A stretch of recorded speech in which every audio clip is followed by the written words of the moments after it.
Alors, vidéo suite aux bandes de Bollinger. Donc, bande de Bollinger RSI, et cette fois, j'ai rajouté une moyenne mobile 200. Comme quoi, vous pouvez simplement utiliser stratégie ou coupler avec celle qu'on a vue dans la vidéo précédente. Alors, toutes les stratégies sont bonnes pour vous faire, pas pour vous faire gagner de l'argent, mais pour vous éviter d'en perdre. C'est comme ça qu'il faut voir la psychologie du trading. Le principe numéro 1 du trading est de préserver son capital avant de vouloir faire du fric. Et c'est ainsi que vous en ferez plus tard sur le long terme. Alors, on va reprendre un exemple tout simple. Ici, vous vous rappelez, là, ça chute. RSI qui s'approche de la survente, on est sur les mêmes 200, on a les bandes de Bollinger qui se sont refermées.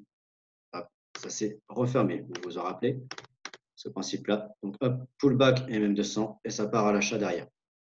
Notez bien, bande de Bollinger qui se referme. Notez bien ce que c'est important pour le cas qui vient juste après. MM200 qui, comme je rappelle, du coup, ici sert de support, niveau institutionnel, ça rejette dessus, les banques sont rentrées. Ici, ça chute. Là, certains auraient dit, mais regarde, le RSI est en survente et pourtant, le pullback dessus, ça a cassé, je me suis fait démonter. Je vous ai mis en marque de faire attention. Pour qu'est-ce qu'il est la différence ici? Quelle configuration ne correspond pas à la méthode et à ce que je vous ai montré dans le cas avant?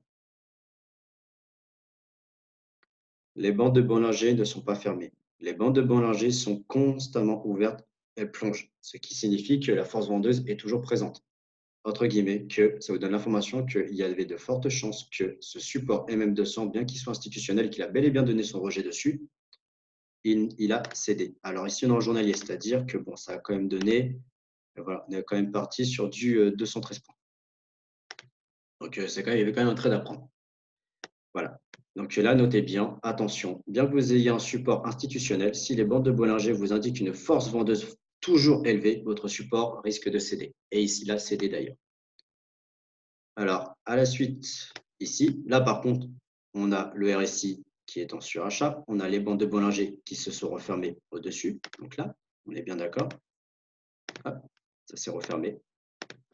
Donc là, sur ce signal-là, on peut le vendre tranquillement en paix. En plus, on dessine une bougie de retournement, on verra plus tard les bougies de retournement. Bande de Bollinger plate, MM200 en résistance, RSI en surachat, vous vendez. Donc là, pareil, ici, ça n'a pas cédé. Pourquoi? Parce que les bandes de Bollinger sont toujours élevées. Ici, alors, une information d'autre à savoir. Ici, là, le niveau est cassé. Alors, attention, quand vous avez une bougie de cette taille-là, c'est-à-dire quand le niveau est cassé de façon impulsive par une bougie qui le casse franchement avec un gros niveau, vous voyez, la bougie est énorme, c'est que ce n'est pas n'importe qui est rentré là. C'est que c'est une grosse identité, c'est un fonds important qui est rentré. Et derrière, il est allé prendre son pullback et ils sont tous rentrés à l'achat derrière. Vous voyez, c'est le genre de signaux qu'il faut arriver à déterminer. Je vous l'ai dit, ce sont des institutions qui rentrent dessus. Donc, quand vous arrivez à déceler une entrée d'institution financière, vous avez tout gagné. Donc là, pareil, ça chute. Les bandes de Bollinger sont fermées. Voilà. Là, ici, elles sont fermées. Vous avez le pullback sur la MM200 qui se fait. Ça part à l'achat derrière. Donc, je rappelle la méthode. Bande de Bollinger plate. RSI en surachat, en survente.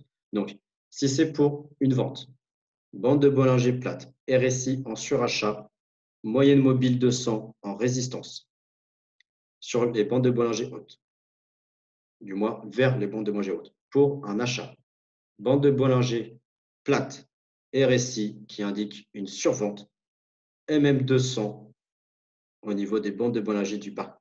Bande de Bollinger plate, toujours. Je vous rappelle l'exemple ici. Bande de Bollinger plate, MM200 en support, RSI en survente, on achète. Faux signaux, bande de Bollinger pas plate. Donc quand ça baisse, bien évidemment, vous privilégiez, alors à savoir, quand le mouvement est baissier, vous privilégiez toujours le retournement de la bande de Bollinger du bas. Quand le mouvement est haussier, vous privilégiez toujours les bandes de Bollinger hautes.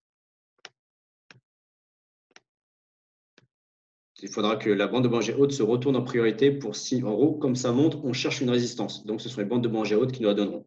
Quand ça chute, on cherche un support. Ce seront le plat des bandes de Bollinger basses qui nous le donneront. Ici, voilà, ici ça monte. Bande de Bollinger plate, MM200 en résistance, RSI en surachat, on vend. Bougie impulsive, attention, un fond est rentré, on cherche le pullback, on a eu notre entrée, on a eu notre pullback, comme expliqué dans les vidéos du début, pour les débutants, pullback acheteur. Ici,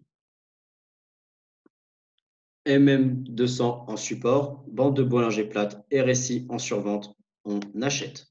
Voilà, la méthode tout simplement respectée. Libre à vous après de les coupler avec tout ce qui sera les mouvements divergence, les différents croisements des moyens mobiles que je vous ai enseignés. Le but est que vous ayez un panel de stratégies et de méthodes qui vous permettront le plus possible de préserver votre argent. Donc ça, c'est une autre méthode qui est assez simple. Vous voyez, alors du coup, certes, elle donne moins de trades, on a moins d'investissements, on a moins de situations qui se réaliseront. Mais vous pouvez le constater que c'est une méthode qui reste fiable. Toujours, n'oubliez pas, regardez les bandes de Bollinger. Vous devez tout de suite vous dire de toute façon, tant qu'elles ne sont pas plates, je ne regarde pas, ça ne sert à rien. Je n'interviens pas. Il faudra toujours que les bandes de Bollinger soient plates pour vous intervenir. Une bande de Bollinger plate, cela vous donne, en fait, ça fait du ping-pong. C'est-à-dire la borne haute sert de résistance, la borne basse sert de support.